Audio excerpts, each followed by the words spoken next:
ہوا یوں، حلیمہ سعدیہ بتاتی ہیں کہ جب نبی علیہ السلام تھوڑے سے بڑے ہوئے، تقریباً 4 سال کی عمر میں، تو ایک دن اپنے بھائی اور بہنوں کو باہر جاتے دیکھ کر پوچھا کہ امی، یہ عبداللہ، انیسہ اور شیمہ یہ سب کہاں جا رہے ہیں؟ تو میں نے کہا کہ میرے بیٹے، میری روح آپ پر قربان ہو، ہماری جو بکریاں ہیں نا، یہ انہیں چرانے کے لیے لے کر جاتے ہیں۔ تو آپ علیہ السلام کی آنکھوں میں آنسو آ گئے اور آپ بولے کہ تو پھر یہ مجھے ساتھ لے کر کیوں نہیں جاتے؟ تو حلیمہ کہتی ہیں کہ میں نے پوچھا کہ کیا آپ ان کے ساتھ جانا چاہتے ہیں؟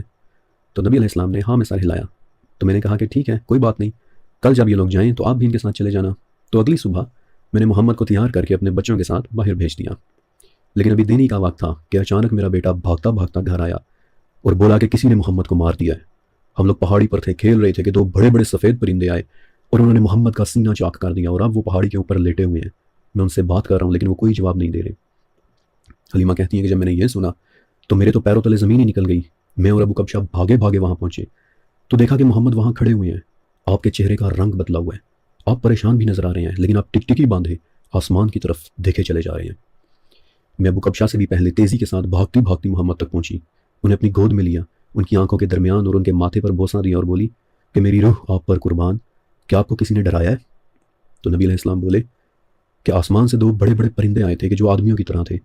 ان میں سے ایک کے ہاتھوں میں سبز رنگ کا ایک بڑا سا تھال تھا کہ جس میں برف والا ٹھنڈا اور خوشبودار پانی تھا۔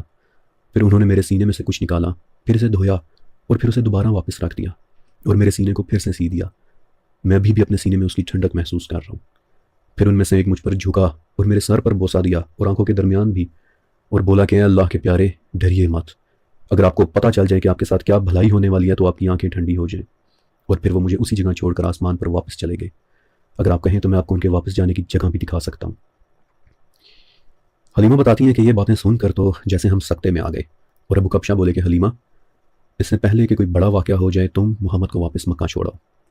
یہ نبی علیہ السلام کا سب سے پہلا شک صدر تھا کہ جب آسمان سے حضرت جبرائیل علیہ السلام اور میکائیل علیہ السلام آئے تھے اور انہوں نے نبی علیہ السلام کے دل کو دھویا تھا، اور یہ حضرت جبرائیل علیہ السلام تھے کہ جنہوں نے جھک کر نبی علیہ السلام کے پیارے چہرے پر بوسہ دیا تھا۔ بہت محبت محسوس ہوتی ہے حضرت جبرائیل علیہ السلام سے۔ اس واقعے کے بعد اگرچہ حضرت حلیمہ کا بالکل دل نہیں تھا کہ وہ رسول اللہ صلی اللہ علیہ وسلم کو واپس مکہ لے کر جائیں، لیکن بتاتی ہیں کہ پھر ہمارے گھر میں ہر روز یہی ٹاپک زیر بحث آنے لگا۔ ہر روز میرے شوہر کہتے کہ محمد کو واپس مکہ چھوڑاؤ۔ مجھے لگتا ہے کہ ان پر شاید کسی قسم کے کوئی اثرات ہو گئے ہیں، اس سے پہلے کہ کوئی بڑی بات ہو جائے تم انہیں واپس مکہ چھوڑاؤ۔ تو روز روز کی اس گفتگو کے بعد میں نے فیصلہ کیا کہ ٹھیک ہے، ہم محمد کو واپس مکہ چھوڑاتے ہیں، لیکن اس واقعے کے بعد ہم نے ایک چیز بہت کلیئرلی محسوس کی، اور اللہ جانتا ہے کہ ہم سب نے محسوس کیا کہ اب ہم محمد کو جہاں کہیں لے کر جائیں وہاں سے نہ ختم ہونے والی ایک خوشبو آنے لگ جاتی ہے۔